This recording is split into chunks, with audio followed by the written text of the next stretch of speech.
이사야 26장 12절부터 15절까지 같이 읽겠습니다. 여호와여, 주께서 우리를 위하여 평강을 베푸시오리니 주께서 우리의 모든 일도 우리를 위하여 이루심이니이다. 여호와 우리 하나님이시여, 주 외에 다른 주들이 우리를 관할하였사오나 우리는 주만 의지하고 주의 이름을 부르리이다. 그들은 죽었은즉 다시 살지 못하겠고 사망하였은즉 일어나지 못할 것이니 이는 주께서 벌하여 그들을 멸하사 그들의 모든 기업을 없이 하셨음이니이다.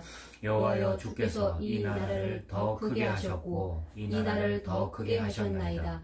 스스로 영광을 얻으시고 이 땅의 모든 경계를 확장하셨나이다.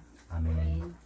12절에 보면 여호와여, 주께서 우리를 위하여 평강을 베푸시오리니 라고 했는데 우리를 위하여 평강을 베푸시지 않습니까?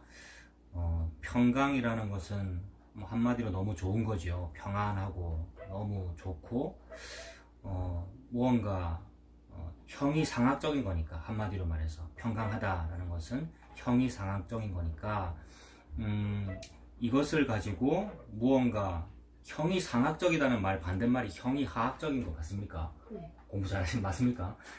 그러니까 형이상학적인 거 반대 것을 말하는 것은 좀 그냥 기본적으로 생각해도 좀 하등하단 말이죠. 하나님 우리한테 평강을 주시는데 그 평강하다는 말을 가지고 돈도 주시는구나, 뭐 물질 주시는구나, 몸에 건강을 주시는구나 라고 하는 것이 꼭 복음 아니더라도 종교적인 차원에서도 그런 건 좀 하등하다 이렇게 말할 수 있는데, 내가 지금 하는 말은 뭐냐면 너무나도 쉽게 우리가 이 말씀대로 봐라, 주께서 우리를 위하여 평강을 베푸신다라고 할 때 그 평강을 물질적인 거에다가 적용하더라는 거죠. 근데 기본적으로 봐도 평강을 베푸신다라는 것은 하나님의 어떤 영적이고 영원에 해당되는 무언가라는 거죠. 그래서 말씀들 찾아보면 하나님은 구분하시는데 썩어질 것과 썩지 아니할 것을 구분하시는 거죠. 그래서 우리에게 성령님이 임하시면 무엇이 썩어질 것인지 무엇이 썩지 아니할 것인지를 보게 되고, 그래서 정말로 성령님이 임하신다면 썩지 아니할 것에 대하여 집중하게 되겠죠. 썩지 아니할 것이 진짜 좋은 거구나 라는 걸 알게 되겠죠. 그래서 하나님이 우리를 위하여 평강을 주신다라는 것이 그 평강이 썩지 아니할 거를 말하는구나, 이렇게 볼 수 있습니다. 그래서 썩지 아니할 거는 뭐냐 하면 예수님 자체죠. 썩지 아니할 거는 예수님 자체고, 그 다음에 죄 용서 받은 거, 그다음에 은혜와 긍휼, 이런 게 썩지 아니할 거겠죠. 근데 썩어질 거를 평강이라고 한다면 썩어질 거 뭐 있겠습니까? 건강, 돈, 물질, 명예, 이런 거겠죠. 근데 문제는 아무리 이렇게 말하고 아무리 이렇게 설교를 하고, 그리고 설교하고 있는 그 사람 자체도 어떠냐 하면 돈 필요하고 명예 필요하고 건강 필요하고 자존심 세우고 싶고 그렇거든요. 그래서 항상 우리가 이렇게 되죠. 그래도 하나님 말씀이 아무리 그래도 나는 돈 필요한데요. 지금 이 코로나 돌고 있는데 나 아픈 거 걱정되는데요. 건강도 필요한데요. 하면서 울게 되고 그렇단 말이죠. 이 설교하고 있는 내가 그렇고 우리가 그렇고요. 그런데 그런 사람한테 하나님이 뭐라고 말씀하시는가, 그걸 봐야 되죠. 그래서 너희들에게 그런 썩어질 것들이 너에게 있어야 할 줄을 아시느니라. 예수님이 이렇게 말했지 않습니까? 무엇을 먹을까 무엇을 걱정하지 말아라. 그러한 것들이 너희들에게 다 있어야 될 줄을 하나님이 아시느니라.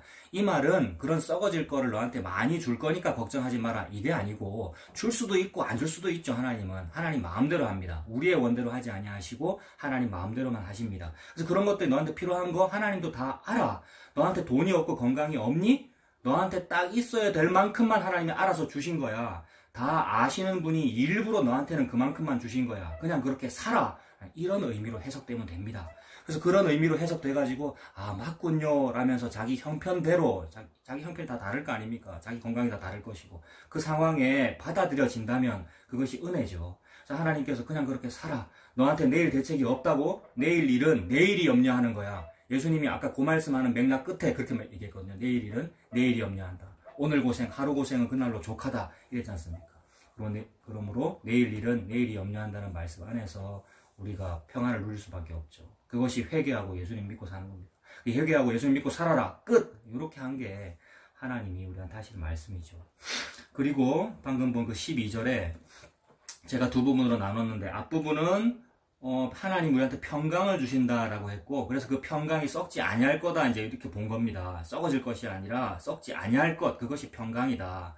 그런데 뒷부분을 보면 12절 뒷부분에 주께서 우리의 모든 일도 우리를 위하여 이루심이니이다 이랬거든요. 그러니까 우리가 이제 양보해서 하나님 말씀에 딱 양보를 해서 앞부분 평강은 썩지 아니할 거라고 치고, 근데 뒷부분은 우리의 모든 일도 우리를 위하여라고 하니까 야 잘됐다. 우리의 모든 일도, 요거는 도라는 말도 붙였고 하니까 무언가 앞에 것에 추가되는 거구나. 그러니까 앞에 평강은 기본적인 거 예수님, 뭐 죄 용서, 은혜 요거고, 거기에다가 추가적으로 플러스 알파가 있구나, 이렇게 해석을 하고 싶죠.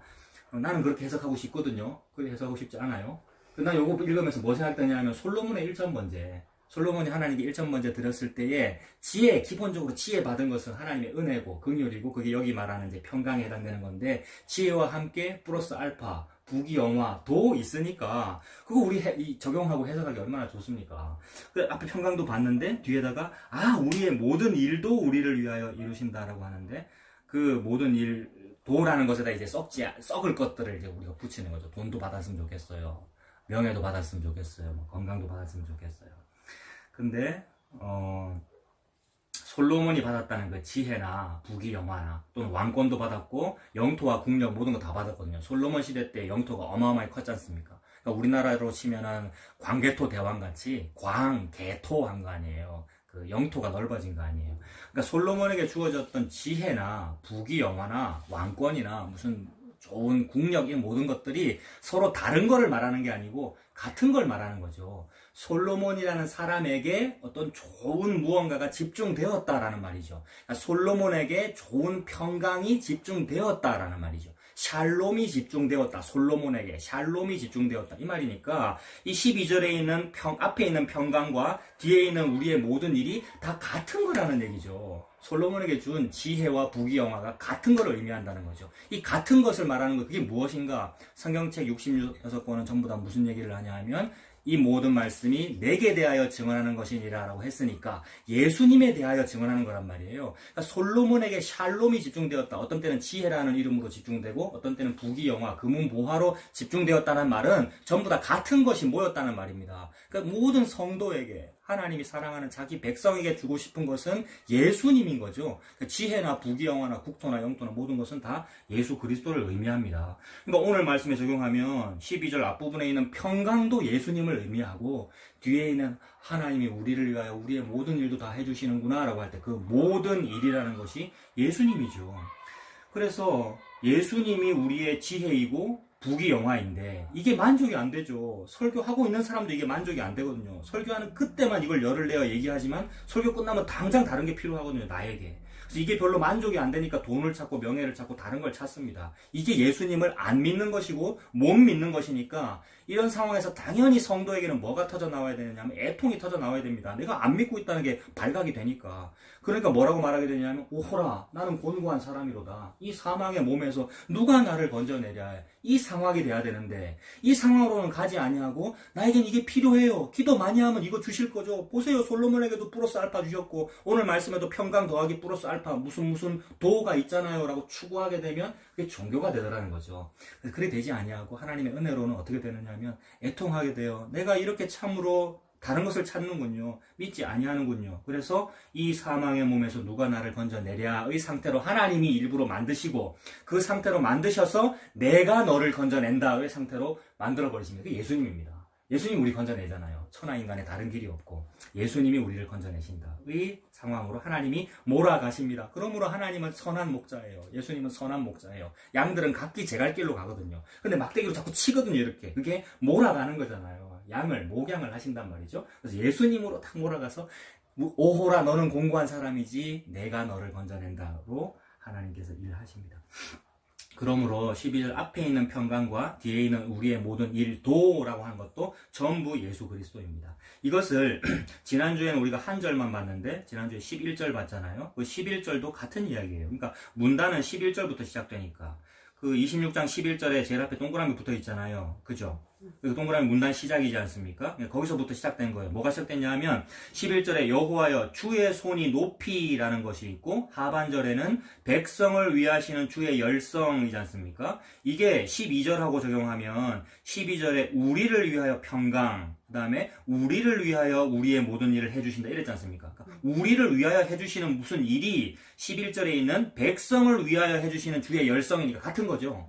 그러니까 우리를 위하는 건 뭐냐면 11절에서는 주의 손이 높이 들린 게 우리를 위해서 해주신 것이고 그 다음에 하나님의 열심, 주의 열성이 바로 우리를 위해서 베푸신 평강이죠. 하나님이 열심히 뭐 하셨습니까? 영원토록 하나님이 열심히 하시는 일은 자기 아들의 죽음을 통하여 마귀를 멸하시는 일을 하셔서 자기 백성을 구원하시는 그 일. 그러니까 그 쉽게 말하면 예수님을 이 땅에 보내신 것. 그게 하나님의 열심이죠. 십자가고요. 그러니까 주의 손이 높이 들렸다는 것은 하나님의 능한 손과 펴신 팔로 하신 일이니까 6월절 어린 양의 죽음이고 출애굽이고 홍해를 갈라진 그 사건이고 즉 자기 백성을 구속하여 예수 그리스도의 아내 삼는 그 일, 하나님의 처소 삼는 그 일, 그것을 하나님께서 영원히 열심히 하신단 말입니다. 그걸 다 이루셨고요. 십자가에서. 그러므로 그게 바로 너의 평강이다. 그게 너의 복이 영화고 오늘 설교 제목이 여러분 땅 부자 되세요거든요. 설교 제목이 땅 부자 되세요거든요. 이 얼마나 우리가 좋아하는 그런 제목일 수 있습니까? 근데 하나님은 우리를 어떻게 땅 부자를 만드시냐면 주의 손을 높이 들어가지고 땅 부자로 만드시고 하나님의 열심히 하시는 그 열성으로 우리를 땅 부자로 만드십니다. 땅은 제비 뽑아서 주셨습니다. 자기 백성에게. 제비 뽑아 주셨다는 그 말은 조건 안 보고 줬다는 말이잖아요. 성도에게. 성도에게 조건을 보지 않고 준 그것 예수 그리스도의 생명이죠. 그러니까 예수님이 땅이고 예수님이 복이 영하고 예수님이 평강이고 예수님이 하나님의 열심입니다.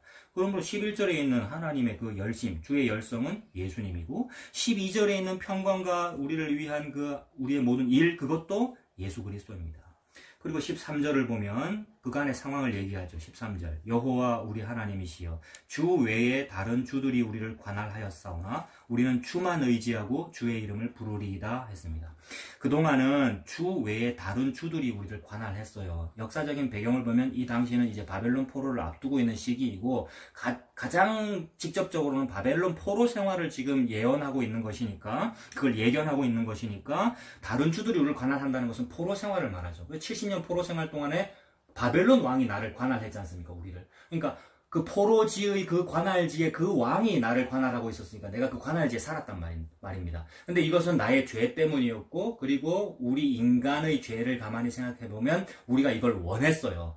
누군가의 관할 아래 들어가기를 원했다고요. 우리는 원래부터 하나님의 관할 아래에 있고 하나님이 우리 왕이신데 그 왕을 무시하고 사무엘 보고 왕 주세요라고 한 것이 우리의 죄지 않습니까? 이 죄는 왜 지었냐면 바로 위에 있는 12절의 그 평강과 우리 일을 이루기 위해서죠. 그러니까 평강과 우리 일을 썩어질 것으로 적용하면 어떻게 되느냐 하면 썩어질 것을 잘 이루어주는 왕은 우리의 인간 왕이고 인간 대통령이고 정치 잘하는 대통령이고 경제 부흥을 일으킨 왕이고 부국 강병을 이루는 그 사람이란 말입니다.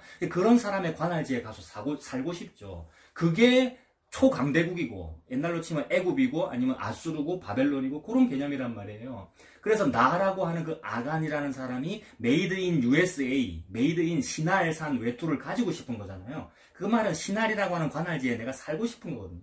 그래서 왕 달라 그런 거 아닙니까? 썩어질 그것을 이루어주세요라고 소망하는 것이 나를 포함한 모든 사람의 소원이더라고요.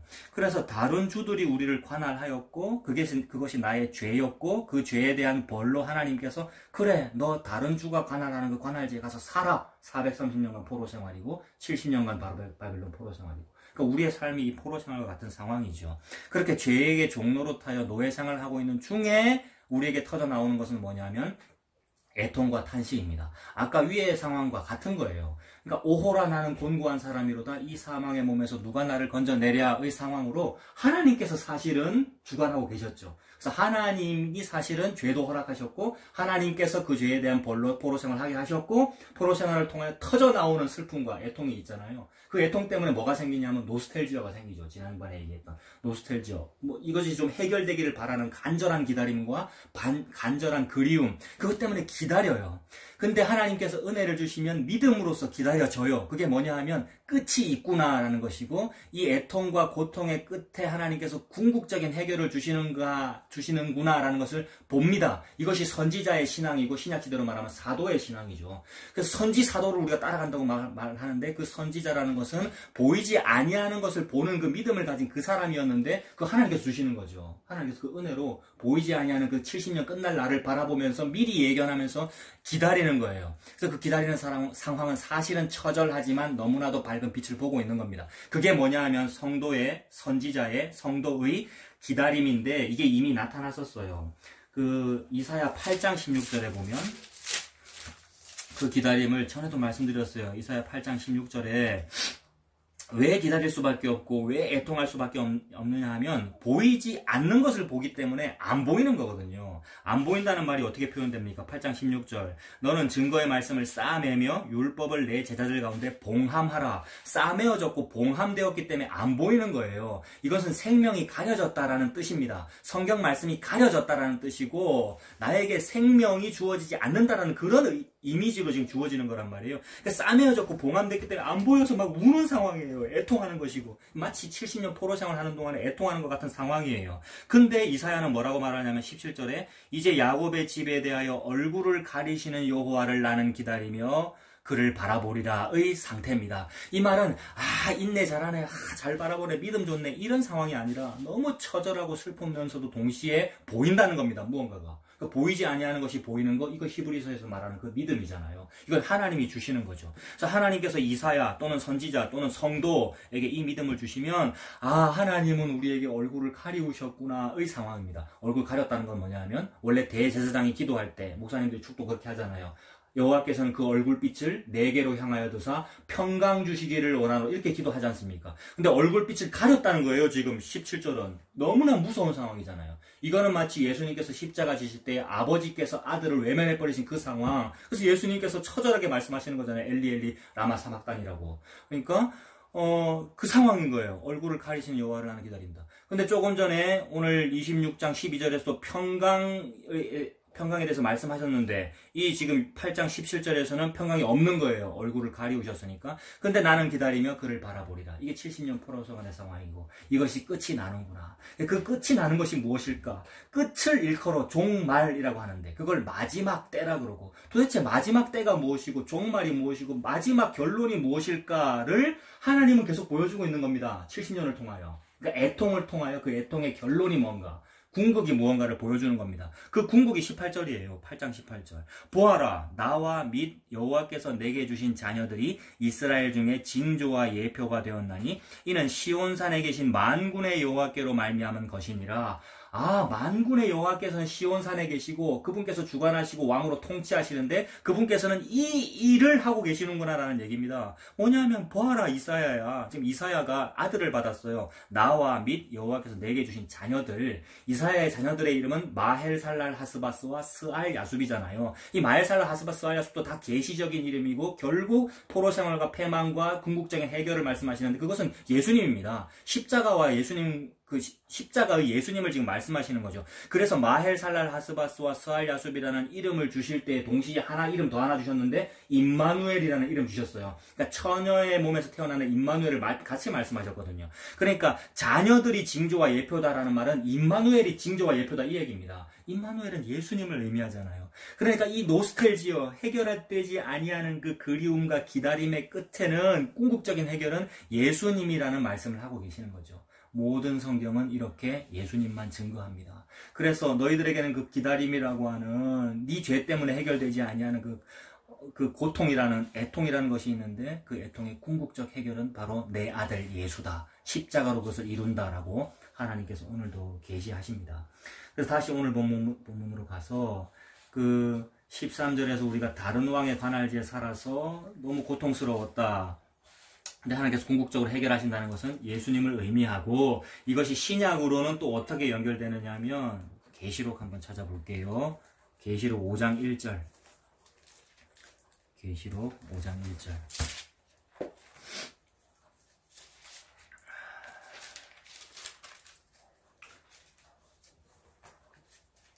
자, 그래서 그렇게 다른 관할지에 다른 왕들이 우리를 다스리는데, 즉 죄가 나를 다스리는데, 그 상황에서도 주만 의지하고 주의 이름을 부르면서 기다립니다라는 이 애통함, 이것이 아까 이사야가 그 봉함된 말씀, 얼굴 가리시는 여호와를 나는 바라본다라는 말씀으로 연결되고, 이것이 계시록 5장 1절에서는 이렇게 됩니다.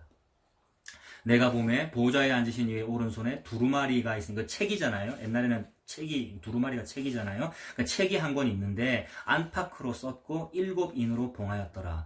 7인으로 봉했다는 말은, 옛날에 인이라는 것은 촛농을 녹여가지고 거기에 도장 꽉 찍어서 열지 못하게 했다. 한 개만 해도 열지 못하는데 7개나 했다는 말은 결코 열지 못한다는 말이죠. 어떤 책이 있는데 열지 못한다. 이 책은 생명책을 의미하는데 그 내용을 볼 수 없다, 열지 못한다 라는 말은 우리에게 생명이 없다는 말이죠. 그 말은 우리에게 평강이 없다는 말이죠. 아까 그 평강이 나에게 없다. 썩어지지 아니할 그 지혜, 그 은혜가 우리에게 없다. 이게 울어야 되는 이유입니다. 요것 때문에 울어야 되는데 우리는 뭐 때문에 우냐 하면 썩을 것이 없다고 우리가 울잖아요. 그게 하나님께서 썩어지지 아니한 그것이 없는 것이 너에게 눈물의 이유다. 그래서 지금 이제 사도는 울어요. 2절부터 보면, 또 봄에 힘 있는 천사가 큰 음성으로 외치기를 누가 그 두루마리를 펴며 그 인을 떼기에 합당하냐. 하늘 위에나 땅 아래에 능히 그 두루마리를 펴거나 보거나 할 자가 없더라. 그 두루마리를 펴거나 보거나 하기에 합당한 자가 보이지 아니하기로 내가 크게 울었더니의 상황이 노스텔지어입니다. 그리움, 한번 열고 싶고 해결 보고 싶고 너무 눈물이 터져 나오고, 어떻게 좀 누구 없습니까? 이 사망의 몸에서 나를 건져낼 사람이 오호라 누가 없습니까? 라고 울고 있는 상황이죠. 5절에 장로 중에 한 사람이 내게 말하되 울지 말아라. 유다지파의 사자 다윗의 뿌리가 이겼다. 다윗의 뿌리는 예수 그리스도이죠. 유다지파에서 나오는 사람 예수 그리스도가 이겼다. 그 두루마리와 그 7인을 떼시리라 하더라. 그러므로 누구 이 7인을 좀 뗄 사람 누구 없어요? 라는 그 우리의 기다림은 누구 구원자 좀 어디 없어요? 라는 말입니다. 그래서 구원자 좀 어디 없어요? 싶어서 불교도 만들었고 카톨릭도 있고 무슨 종교도 있고 신천지도 있고 모든 이단도 있고 여러 가지 병원도 있고, 그래서 병 고치고 막 그러는 거잖아요. 여러 가지 방법들도 있는데 누구 없어요? 라고 할 때 이 장로가 대답하기를 여기 있다라고 말한 거죠. 예수님이 그분이다 대답을 한 거죠. 6절도 보세요. 내가 또 보니 보좌와 네 생물과 장로들 사이에 한 어린 양이 서 있는데 일찍이 죽임을 당한 것 같더라. 일찍 죽었다. 요절했다. 일찍이 죽음 당한 어린 양은 6월절에 그 어린 양이고, 어린 양이잖아요. 새끼 양이란 말이잖아요. 일찍 죽었잖아요. 어린 양이고 예수 그리스도이죠. 사람들의 평가로 볼 때 장가도 못 갔고 일찍 죽었다는 평가란 말입니다. 아주 가치 없이 죽은 것 같고 십자가에서 죽었다는 저주스러운 죽음인데, 그것이 일찍 죽임당한 어린 양인데 그분이 7인을 떼기에 합당하다. 그분이 바로 너의 노스텔지어의 궁극적 해결이다. 썩어 없어질 이 세상의 방법으로 해결되지 아니하고 오직 예수 그리스도가 이 7인을 떼신다. 그분이 평강이고 그분이 지혜고 그분이 솔로몬에게 주셨던 그 지혜와 플러스 알파라는 그 부귀영화, 모든 것이 다 예수님이다 라는 말씀이죠.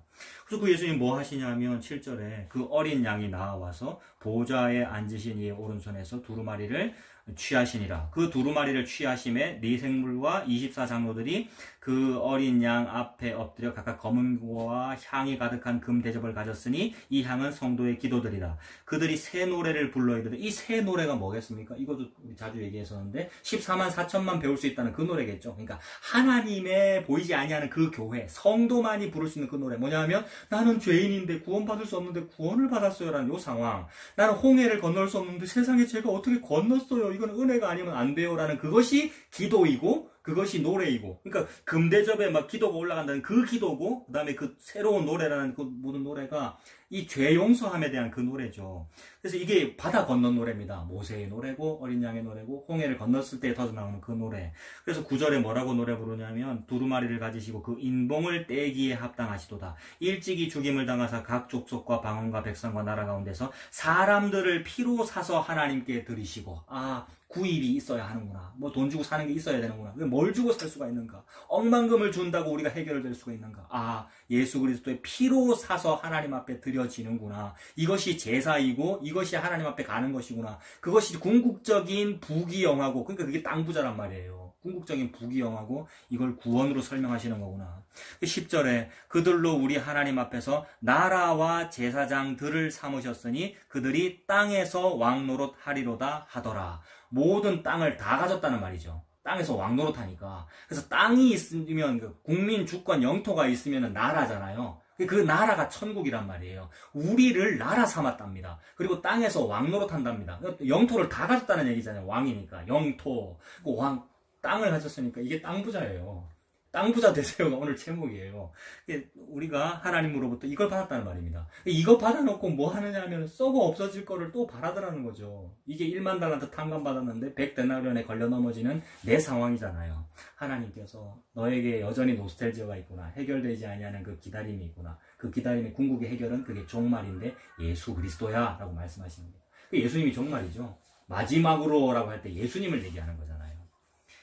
그리고 오늘 본문으로 돌아가 봅니다. 26장 14절에 이사야 26장 14절에 그래서 하나님께서 하신 일은 뭐냐면 마귀를 멸하는 일을 하시니까 마귀를 멸하는 일을 하신다라는 것을 역사 속에서 어떻게 표현하시냐면 대적들을 무찌르는 걸로 표현하시잖아요. 아말렉 민족을 무찌른다든지 모압을 멸망시킨다든지 뭐 바벨론 아수르 하나님이 다 멸망시켰지 않습니까? 그런 식으로 대적을 무찌르는 것으로 하나님께서 마귀를 멸하시는 것을 표현하시는데 14절 그들은 죽었은즉 다시 살지 못하겠고 사망하였은즉 일어나지 못할 것이니 이는 주께서 벌하여 그들을 멸하사 그들의 모든 기억을 없이 하셨음이니이다 라고 했습니다. 그러니까 13절에 있는 백성들이 하나님의 자기 백성이 막 고통스럽게 얘기했잖아요. 다른 주들이 나를 관할했다. 그 다른 주라는 말은 역사 속에서는 바벨론 왕 같은 사람을 얘기하겠죠. 그 바벨론 왕을 하나님이 무찌르는 거잖아요. 그래서 주께서 벌하여 그들을 멸했다. 이것이 궁극적으로 어디서 벌어지느냐면 십자가에서 벌어집니다. 십자가에서 예수 그리스도께서 죽으신 그 일이 바벨론 왕 무찌른 거란 말입니다.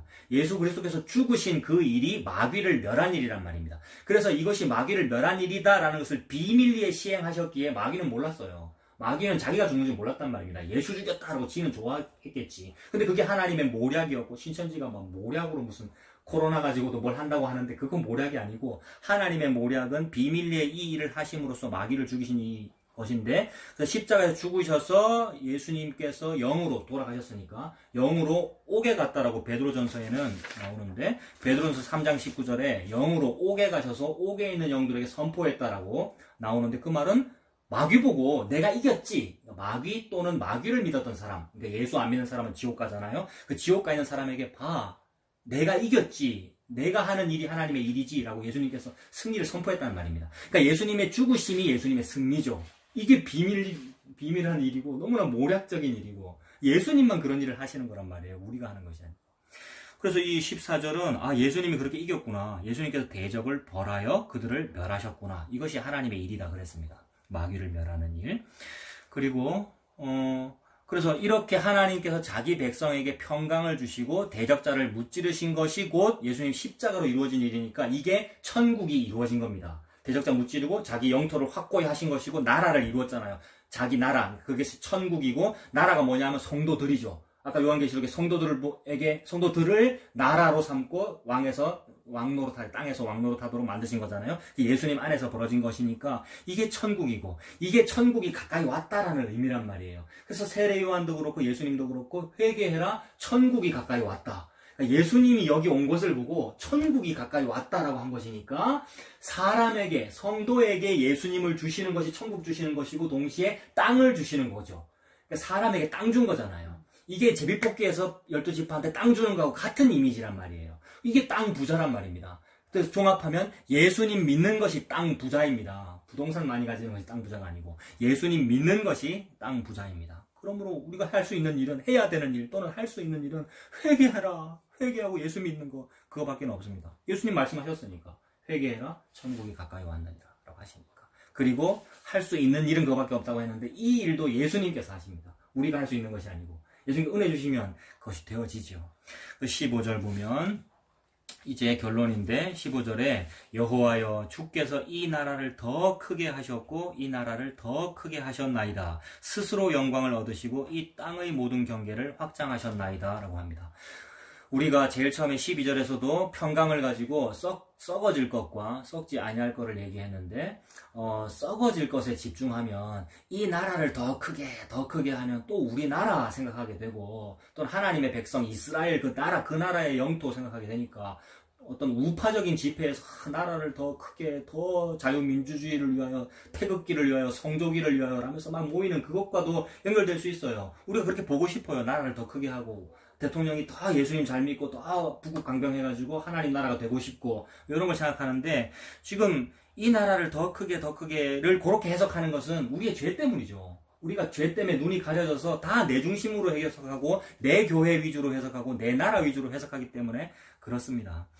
그래서 이 모든 것들이 다 우리 속에 이미 들어있어요. 죄로 들어있어요. 잠언 30장 15절에는 이거 많이 들어봤을 거예요. 거머리가 있는데 다고 한다고. 또 다 주세요, 또 주세요. 자꾸 크게 만들고 싶은 거죠. 다고 2번 나왔네. 잠언 30장 15절에. 여기도 더 크게니까 같은 이미지죠.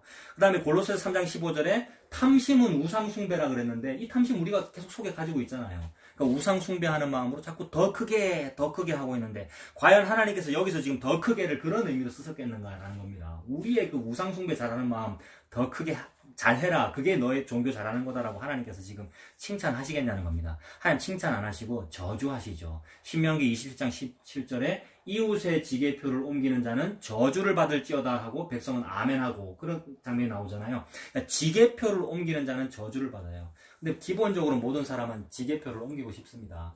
구약 배경에서 지게표를 옮긴다는 것은 그 제비뽑기로 땅을 받았고 또 각자도 자기 집, 자기 땅 무슨 밭을 받았을 거 아닙니까? 근데 하나님으로부터 받은 그 땅의 평수가 마음에 안 들면 어떻게 하고 싶은 거냐 하면 이웃의 지게표를 저쪽으로 옮기고 싶은 거 아니에요. 그 지게표, 경계표를 좀 옮기면 내 땅 평수가 넓어지니까 이것이 내 땅을 더 크게 하고 싶은 우리의 마음이잖아요. 이건 나도 그랬다 그랬죠. 부목사 때 우리 교회 옆에 있는 목욕탕 허물고 공사할 때에 인부들이 지게표를 세워놨는데 내가 지나다니다가 나는 부목사니까 맨날 지나다니다가 이거 확장하고 싶었다고. 그러니까 지게표를 저쪽으로 조금만 옮기면 펜스를 조금만 절로 밀면 나중에 공사 다 하고 나면 우리 교회 땅이 넓어지니까 부목사면서도 얼마나 충성스러운 마음을 가졌는지 그랬는데 인부들이 다 알더라고. 먹줄로 이렇게 딱 해가지고 나중에 다시 세우더라고. 그 8층짜리 건물 지었잖아요. 옆에 있는 목욕탕이. 근데 그런 마음이에요. 지게표를 확장하고 싶은 마음. 근데 그게 저주랍니다. 왜 저주냐면 그게 예수 안 믿는 거다라고 지금 표현하시는 거예요. 그러니까 물리적인 지게표를 말하는 것이 아니라 예수 그리스도가 너의 지게표다 이 말입니다. 예수님이라고 하는 경계표, 예수님이라고 하는 평수라고 하는 그 제비 뽑은 땅을 너한테 줬는데 만족이 안 되니? 니 더 받아야 되니? 라는 이 말씀이에요. 예수 줬는데 세상에 만족이 안 된다니 이 말이에요. 그 말은 새벽부터 저녁 늦게까지 열심히 포도원에서 열심히 일했는데 꼴랑 한 데나리온 준다고 불만하는 상황을 갔거든요. 근데 하나님 뭐라 그러시냐면 내가 너에게 원래부터 한 데나리온 주겠다고 약속하지 않았느냐? 네 것이나 받고 가라 이랬단 말입니다.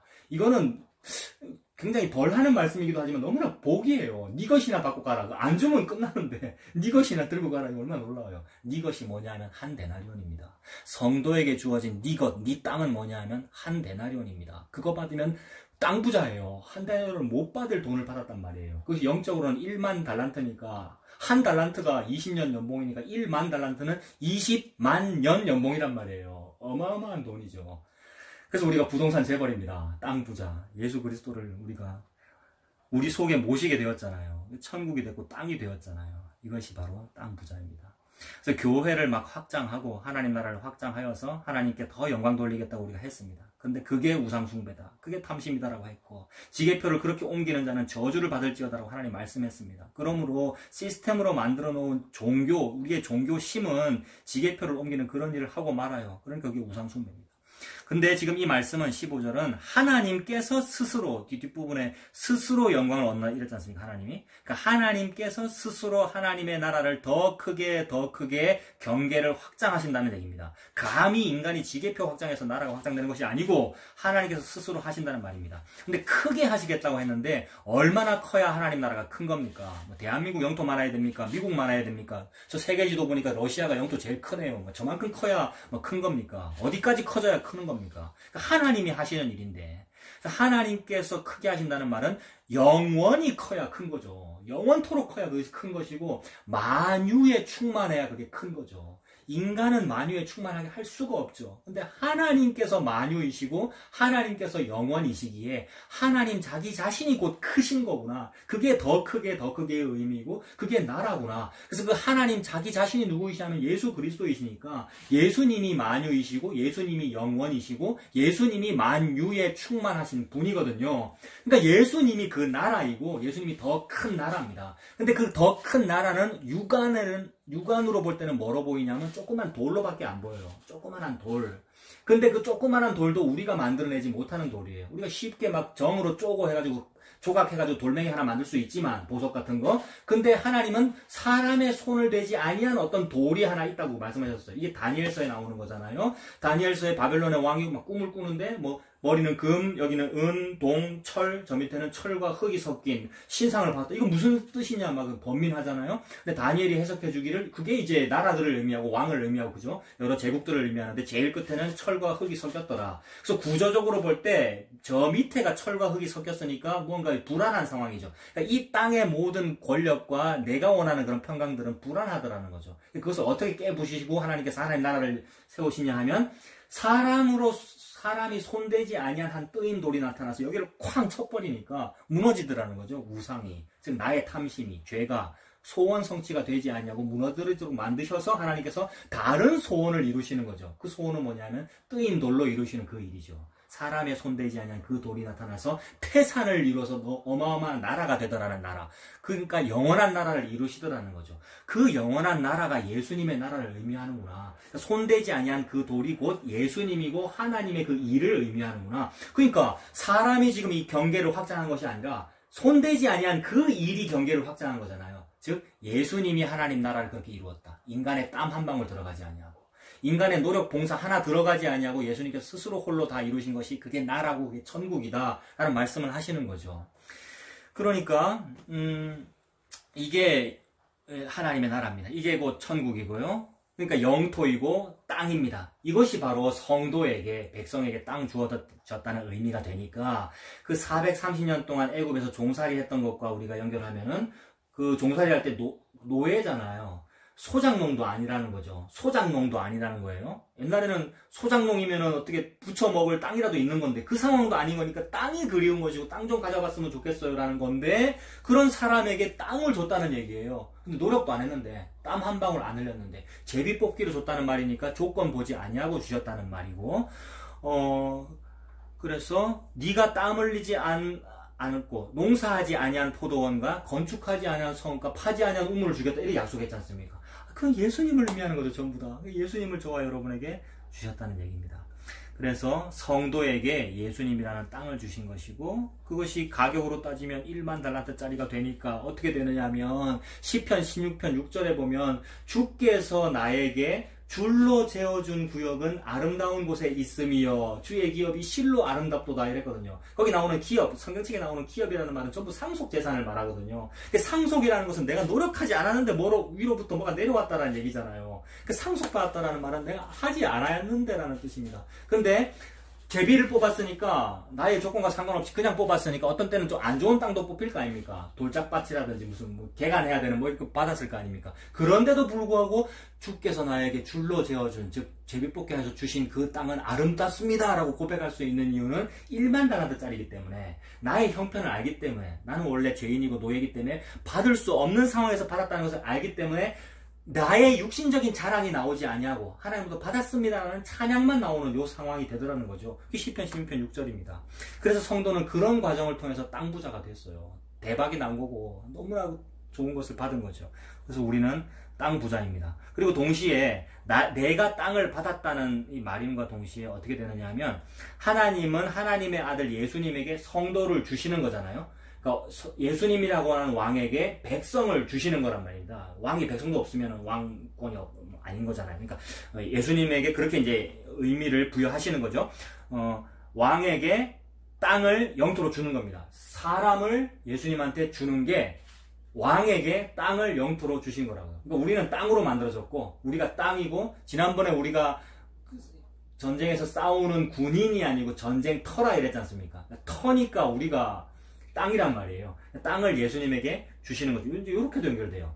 그러니까 성도에게 땅을 주시는 것이기도 하고 예수님에게 땅을 주시는 것이기도 하고 그러면 예수님과 성도가 하나가 되는 것이기도 하고요. 그러니까 예수님이 참된 터이고 우리는 아주 더러운 나쁜 터인데 우리를 참된 터로 이게 만들어 가시는 거죠. 그러니까 참된 터가 예수 그리스도이고 그 위에 성전이 지어지는 것을 우리와 함께 하시잖아요. 예수님이 홀로 하시는데 그게 우리와 함께 하시는 거잖아요. 우리를 품고. 그러니까 그 거룩한 일에 그 영원한 일에 우리가 참여되었다는 거. 그래서 참여하는 것도 우리가 하는 거 아니라 그랬잖아요. 지난주에. 참여도 그분이 하시면 내가 참여된 게 된다. 그래서 착하고 충성된 종이다. 네 주인의 즐거움에 참여할지어다라는 그 참여가 내가 열심히 해서 된 게 아니라는 거죠. 그래서 왕에게 땅을 영토로 주신 것이고 그 땅에 왕이 임하신 것이고 그 땅에 한 알의 미랄이 임하신 것이고, 그러니까 예수님이 한 알의 미랄이니까 땅에 미랄이 임하신 것이고 임해가지고 썩어져서 30배, 60배, 100배 결실을 맺어지는 거잖아요. 그러니까 우리와 함께 무슨 일을 하네요. 우리는 아담과 하와 땅으로 만들어졌고 흙으로 만들어졌고 죄 지었고 무화과 가리고 있는 그런 상황인데, 선악과 먹었는데 그 상황에서 미랄이 임하셔서 그 땅을 바꾸셔서 성전으로 지어버리시는 그 일이네요. 그러니까 예수님한테는 우리가 땅이고 우리한테는 예수님이 땅입니다.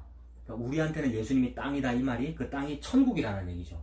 그러므로 예수님한테는 우리가 땅, 우리한테는 예수님이 땅이니까 예수님이 내 안에, 내가 예수님 안에죠. 한 몸이 되었다. 이것이 성전이다. 이게 교회다. 예수님이 머리고 우리가 몸이 되었다. 이것이 내가 그 안에, 그가 내 안에, 요 상황을 이룬다는 거죠. 요걸 보고 평강이라 그럽니다. 하나님이 내 안에, 내가 하나님 안에 있을 수가 없거든요. 왜냐하면 둘 사이에 막는 벽이 있어서. 이게 휘장을 의미하잖아요. 근데 휘장이 찢어진 사건이 뭡니까? 예수 그리스도의 십자가, 휘장은 예수 그리스도의 몸, 이것이 이루어진 것을 보고 화목하다라고 말합니다. 그러니까 하나님하고 친해야 화목한 거란 말이에요. 근데 하나님하고는 안 친하고 사람끼리는 막 친해요. 서로 막 무슨 협정 맺고 평화 조약 맺고 막 친한다 그래요. 옛날에는 싸우다가. 근데 그게 아니고 진짜 화목과 평강, 오늘 처음 시작이 평강이잖아요. 그 샬롬 언제 이루어지느냐 하면 하나님이 내 안에, 내가 하나님 안에. 그 일이 이루어진 게 예수 그리스도이죠. 그 십자가이죠. 땅 받은 겁니다. 내가 예수님의 땅으로 작용하는 것이고 성전이고 교회가 된 거. 이게 터죠. 그래서 이것이 바로 성도가 땅 부자가 되었다는 의미입니다. 관련 말씀도 한번 읽어볼게요. 읽어드릴게요. 출애굽기 15장에 보면 모세의 노래가 있는데, 이거 전에도 말씀드렸어.